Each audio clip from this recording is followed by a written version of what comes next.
I'll always remember the song they were playing the first time we danced, and I knew as we swayed to the music and held to each other, I fell in love with you. Could I have this dance for the rest of my life? Would you be my partner every night? When we're together, it feels so right. Could I have this dance for the rest of my life? I'll always remember that magic moment when I held.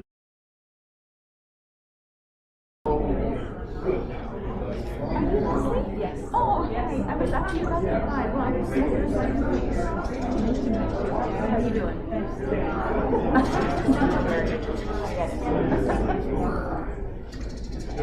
Yep.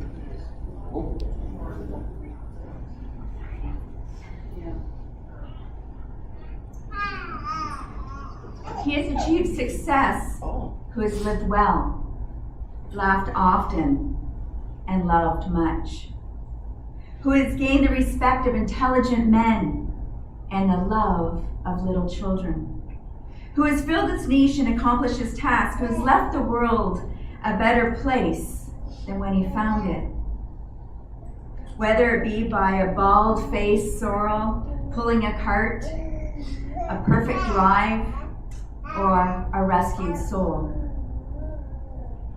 who has never lacked appreciation for the earth's beauty or failed to express it, who has always looked for the best in others and given others the best that he had, whose life was an inspiration, whose memory a benediction.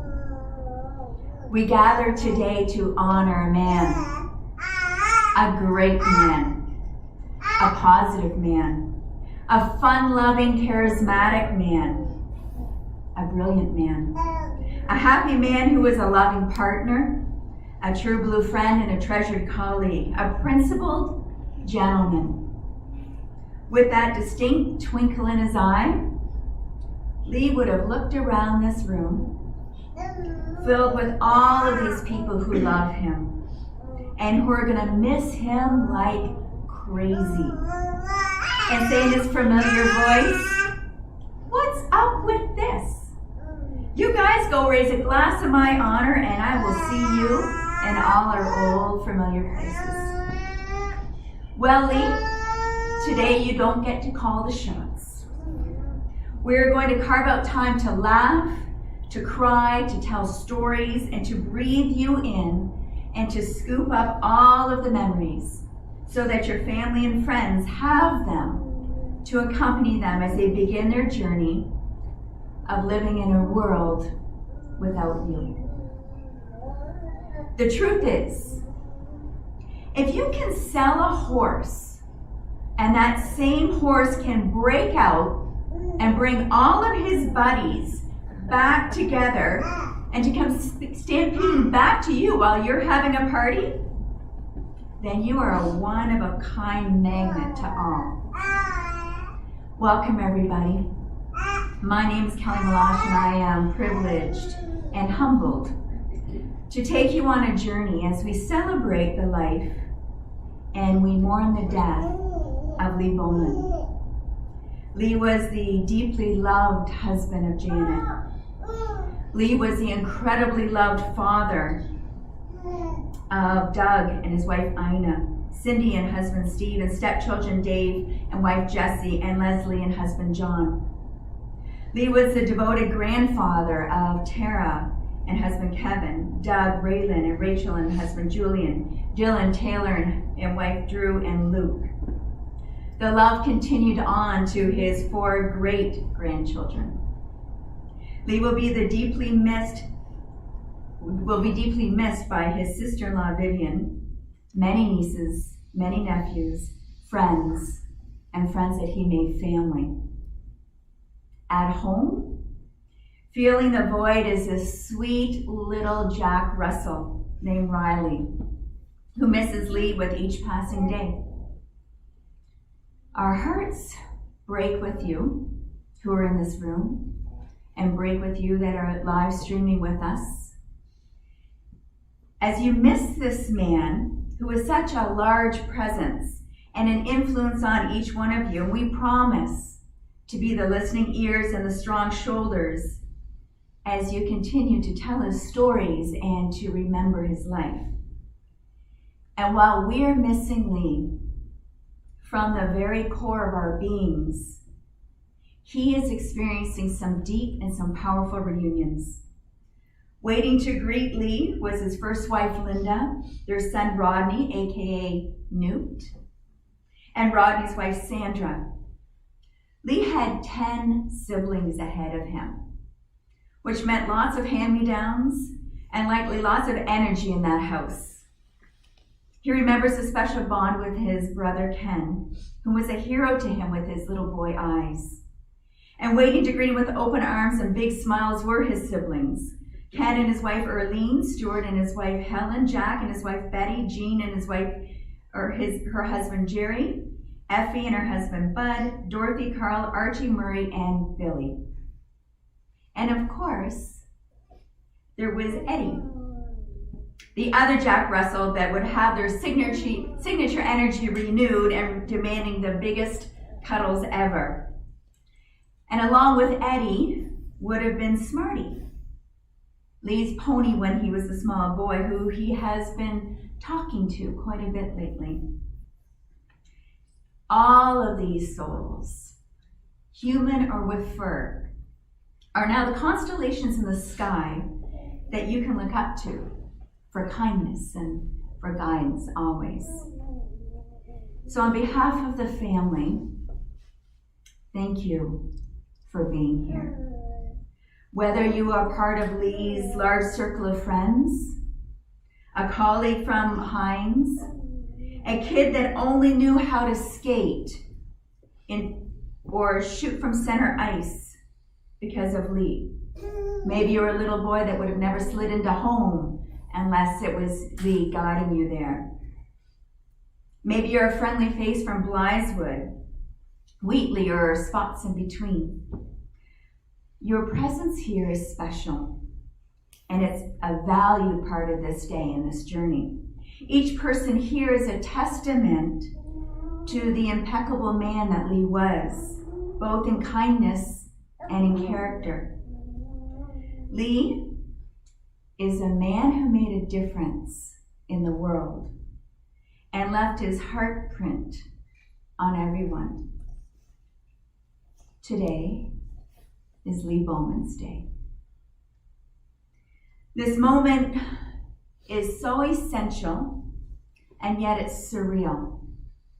We're here to celebrate a man that was in a league of his own, a generous, kind soul beyond comprehension, a person that appreciated beauty in every form except when it came to making holiday dinners on his own, a man who shared a fierce love affair with a dump truck, a witty social butterfly, and a vegetable barley soup guru. A man that loved his family and loved his friends with every single fiber in his body. So right now, just exhale. whatever worries you have, whatever thoughts you have that don't include Lee and your love for him, let them go. They'll wait for you. You can pick them up anytime. But just allow yourself to be in the moment of the moments that you shared with Lee and help him on his journey. You know damn well that Lee would never miss a good party in his honor. So that's what this is about. That's about celebrating him. So allow your hearts, allow your minds, allow your spirits to take in all that he meant to you. Music often expresses that what cannot be put into words, and that which cannot remain silent. So as you listen to the following song, I want you to just exhale, feel whatever you need to feel.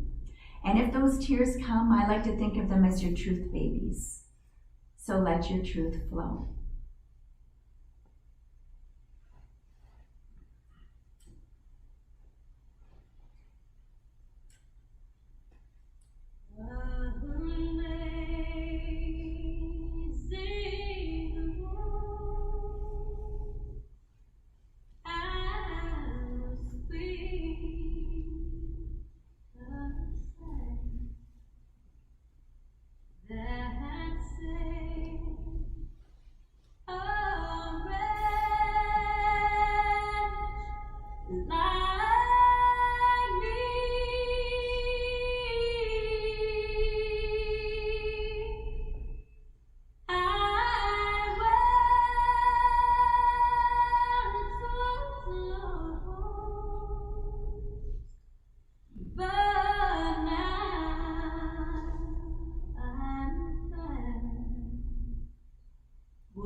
No one is destined for greatness.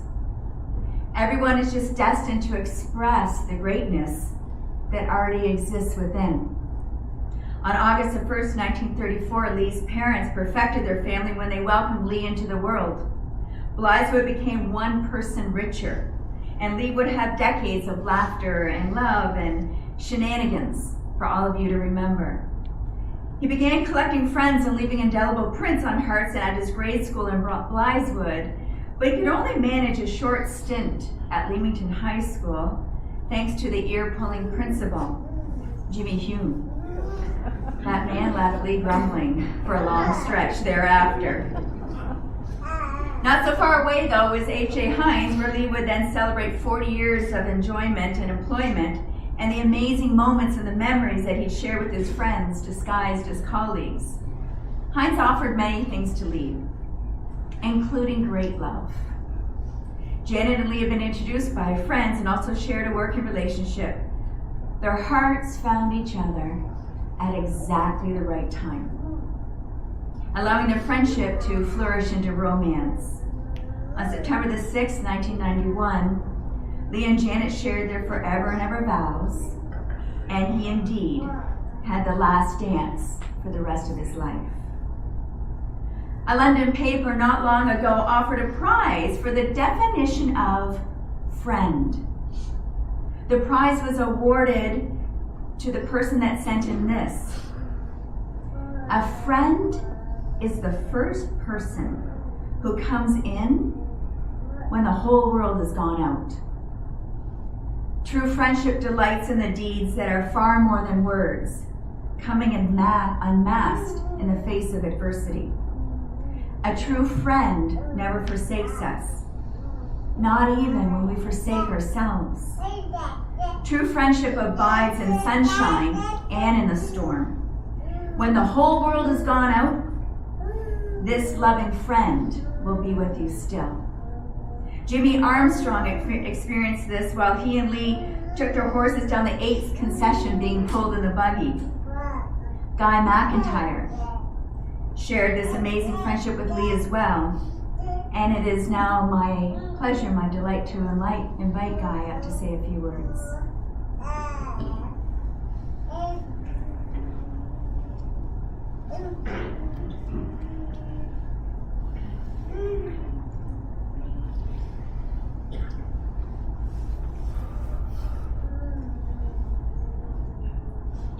Good morning, everyone. We are here today to celebrate the life of Lee Bowman, a family man, a friend to many in the community, and a man that has Heinz Canada blood flowing in his veins. I'd like to share with you a few memories that I have of Lee. My first exposure, and I'll call it an exposure to Lee, was at Heinz in the mid-70s. He was responsible for the Heinz truck fleet, and I was a junior pencil pusher with 1 year of material planning experience. I received a phone call from Lee that went downhill right away. It seems I messed up. A pickup for a Heinz truck resulting in one of his drivers possibly being delayed, and I say possibly, getting back to Leamington. So Lee was all over me. Also, Lee told me the driver would miss his load the next day if he didn't get back in time, and that was unacceptable. During our discussion, I may have used the wrong 3 words. Not my problem. Lee was very clear about what I needed to do and where he would put my pencil if I didn't get the truck driver loaded immediately. I fixed that problem quickly and it never happened again. When I ran into Lee a week later, we had a good laugh about the call. He explained the freight process to me, which I didn't understand obviously, and the importance of the Heinz fleet, which was dear to his heart. What carried over from that exchange and many others was the admiration of Lee's work ethic and his ability to work with others to get the results for the company. He was very focused that way, a trait that he passed down to his successor when he retired. As I spent more time with Lee over the years, I learned that his sometime gruff external persona quickly gives away to a person that would do anything to help a friend. And if he couldn't help, he found someone that could.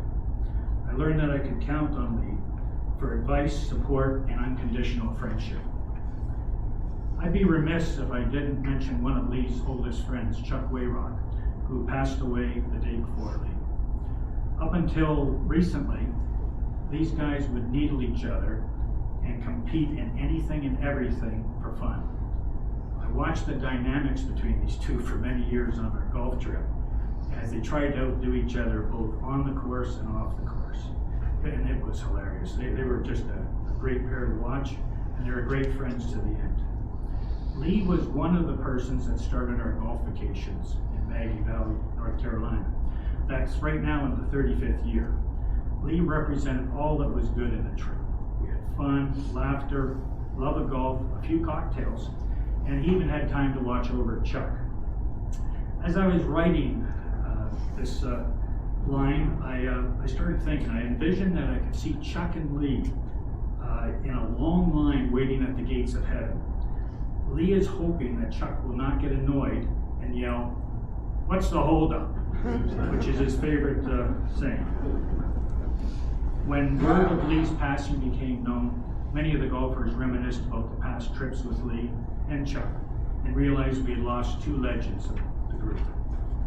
I'm positive that reliving the great memories Lee, Chuck, and Jim Armstrong that passed away this year also will be a regular discussion on future trips. I hope that's a storyline that Lee would like. Lee will be dearly missed by all his friends, and we are thankful for the time we had together. I, for one, feel very lucky to have a friend like Lee Bowman. Thank you.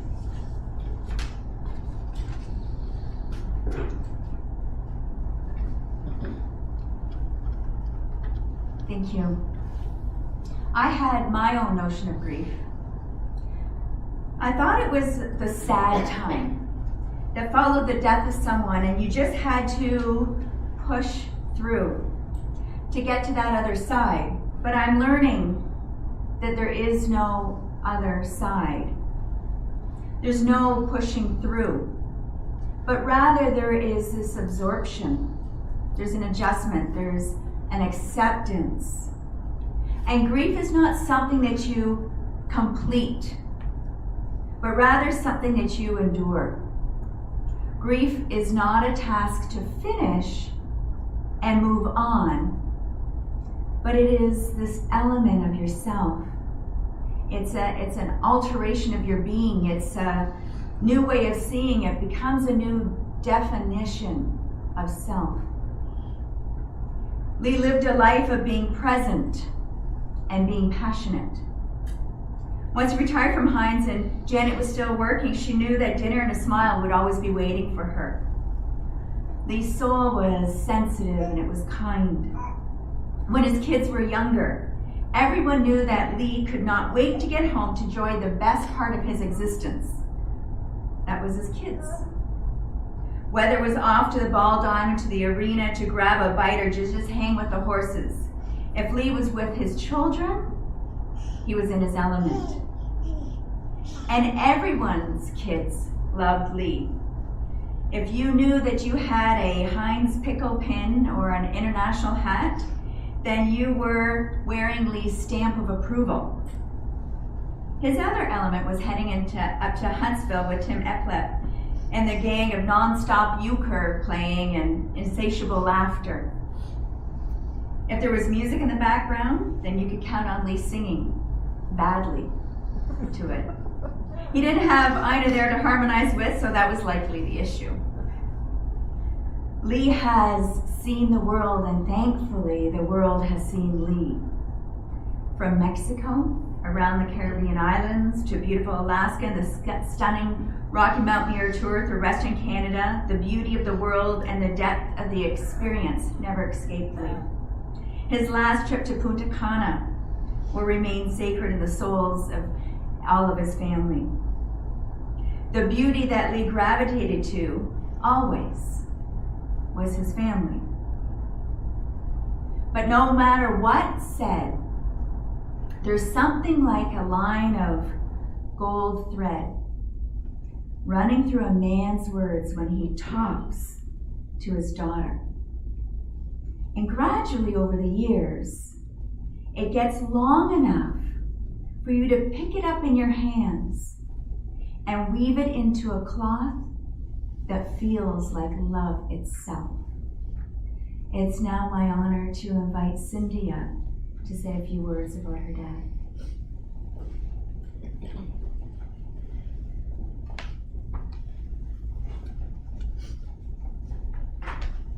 Good morning. My comments today represent a collaborative effort between my brother Doug and I would like to, on behalf of our family, thank everyone for attending, sending condolences, flowers, gift baskets this past week. Even more importantly, I'd like to thank each of you for your kindness toward my father throughout his life. He often said he was blessed to have such a good family and such truly wonderful and really fun friends. So, Lee Bowman, what can I say about him during this celebration of his life? As you've heard, he loved hockey and baseball. He was an avid Leafs and Tiger fans. He loved golf and horses. He loved the H.J. Heinz Company of Canada and trucks too. But most of all, he loved people and he loved life. He was a trusted and loyal employee, giving Heinz about 44 years of service before he retired 25 years ago.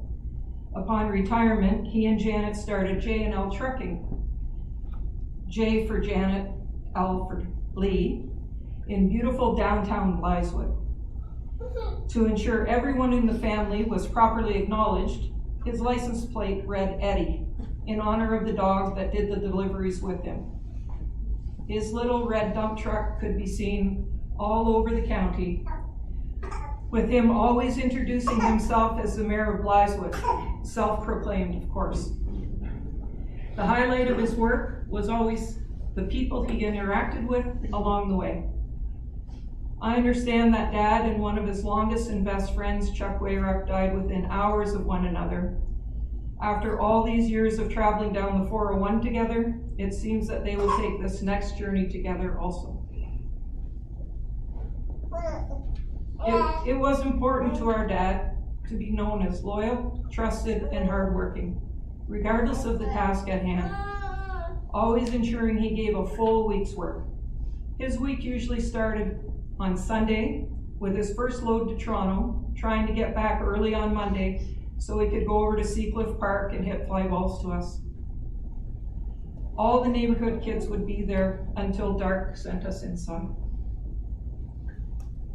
The rest of the week would be similar, with him returning home shortly after 5 on Fridays. As my daughter pointed out, even the last week of his life was similar, with him going into the hospital on Sunday and not quitting until after 5 on Friday, just as he did all those years at Heinz. He loved coaching baseball and hockey. He was never overly concerned about individual skill level. He was more concerned about the individuals on his teams developing into young men that their parents and the community would be proud of. When we were in earlier this week with Janet, trying to finalize the funeral arrangements, Kevin Reid was telling us that he still remembers the day he received his international truck hat and his Heinz pickle pin, being desired achievements if he played on one of Lee's teams. Our dad spent lots of time watching and coaching hockey and baseball. He watched all of my brother's games, often arranging his work schedule to catch a game on his way down the highway. My dad loved Rochester Lake and spending time there with the Uplet family, including our family vacation in August and hunting in the fall. I suspect there were lots of shots taken, but not the kind of shots that required them. My dad and my brothers had hockey and baseball together, but my dad and I shared a passion for horses. We spent most Sunday mornings together riding along Highway 77 en route to the old railway tracks. One particular Sunday, we were breaking a young mare who is known to be skittish with traffic. Highway 77 has a lot of transport trucks, even on Sunday mornings. We decided that I should ride the young mare while my dad controlled the situation with a more experienced horse. About 5 minutes into our trip, the young mare got scared. She started bucking and kicking.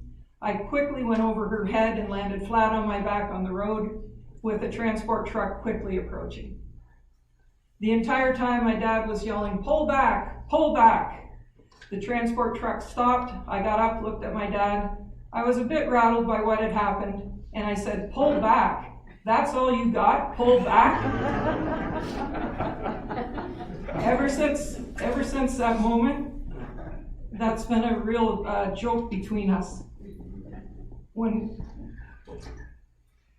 When we were ready to start walking down the aisle at my wedding, I asked him if he was okay. He said, "Yes, how about you?" I said, "Yes, fine." He said, "Well, if things start to get a bit out of control, just pull back." We both laughed all the way down the aisle until we saw my mother, and then we behaved. After the loss of my mother, Dad married Janet, and together they enjoyed a terrific 30 years of marriage. Things have been difficult the last few years, but Janet was able to provide care for him at home, honoring his wish to always live in his own house.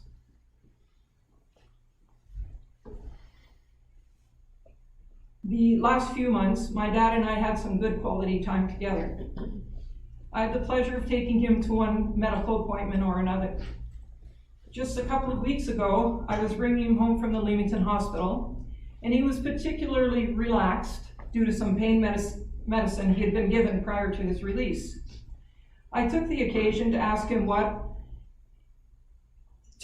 that if I was ever to speak on his behalf, what would he want me to say?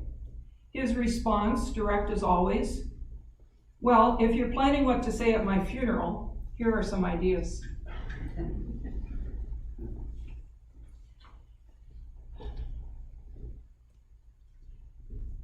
Tell my friends how much fun I had with them. They were great. Tell my family how much I've always appreciated them and how much I miss Newton Sandra.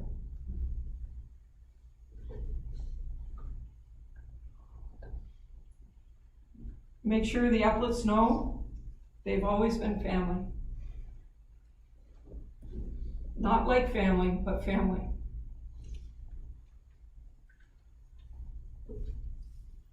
Tell Doug and Ina that I love them. Give David and Jesse all the best from me. Tell Leslie and John thank you for everything that they've done for Janet and I. And please let Maureen know that I'm very proud.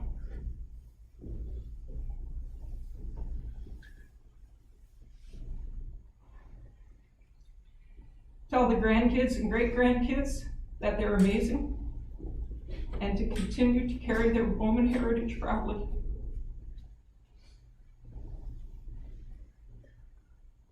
And please tell Janet thank you for everything.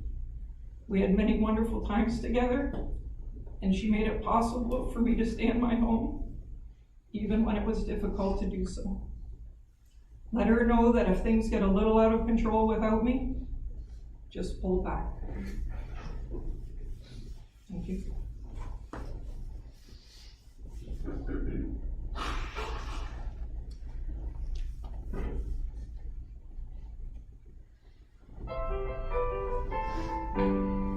The old hometown looks the same as I step down from the train.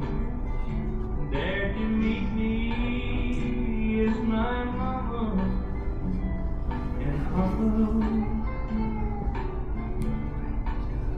Down the lane I look, and there runs Fanny, hair of gold and lips like cherries.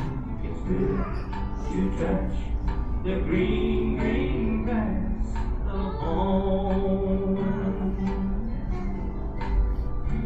The old house is still spending, though the paint is bright and dry. There's the old oak tree that I used to play on. Down the lane I walk with my sweet Mary, hair of gold and lips like cherry. It's so good to touch the green, green grass of home. Yes, they'll all come to meet me, arms outreached, smiling sweetly. It's so good to touch the green, green grass of home.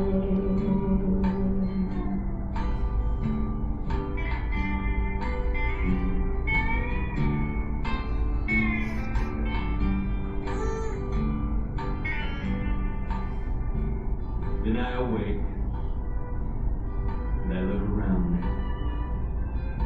at the four gray walls that surround me, and I realize that I was only dreaming. But there's the guard and there's the sad old padre. Arm in arm, we'll walk at daybreak, and again I'll touch the green, green grass of home. Yes, they'll all come to see me in the shade of that old oak tree that's living neath the green, green grass of home.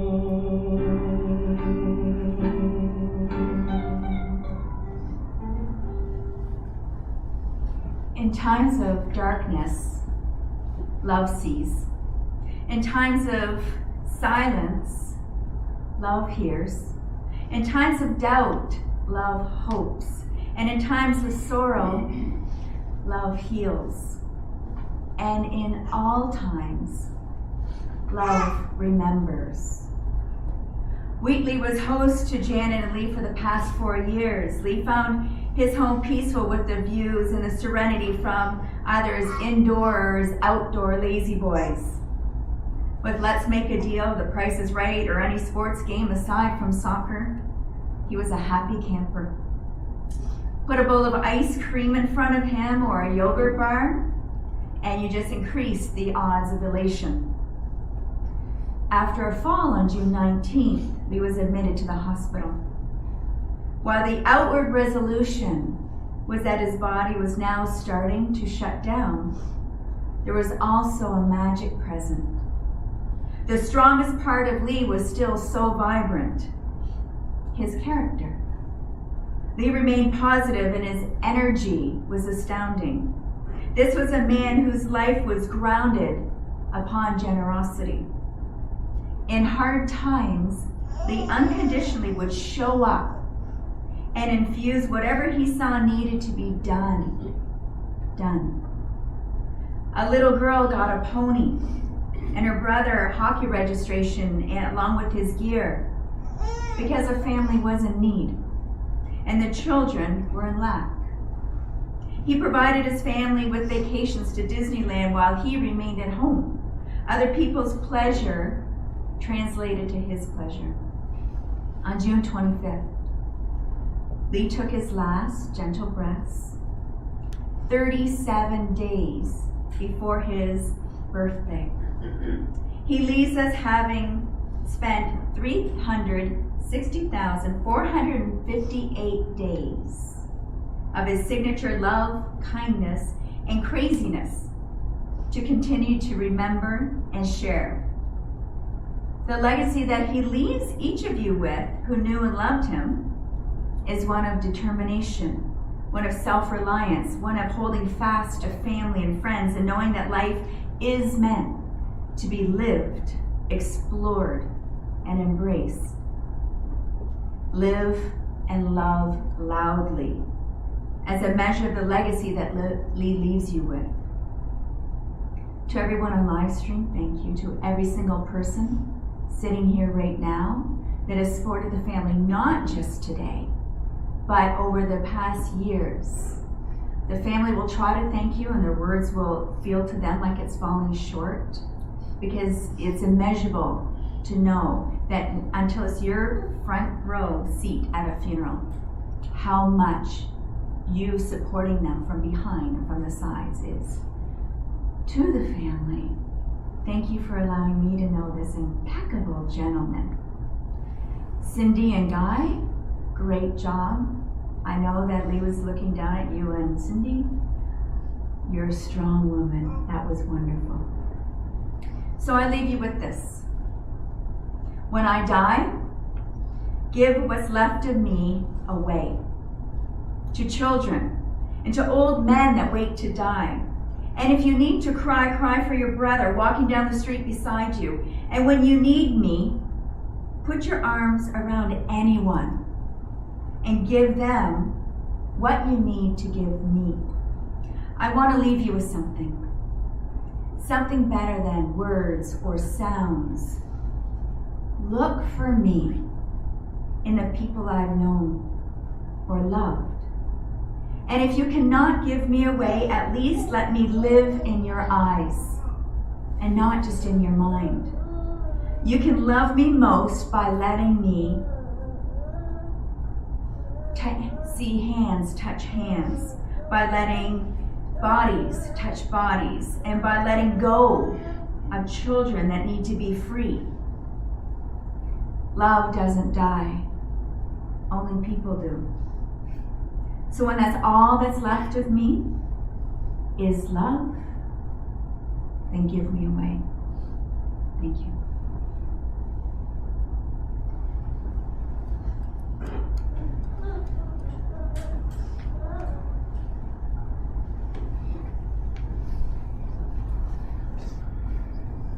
Well, I have to tell you, receiving that international hat and that Heinz pickle was one of the highlights of my childhood. So, yeah, he's the greatest coach ever. So.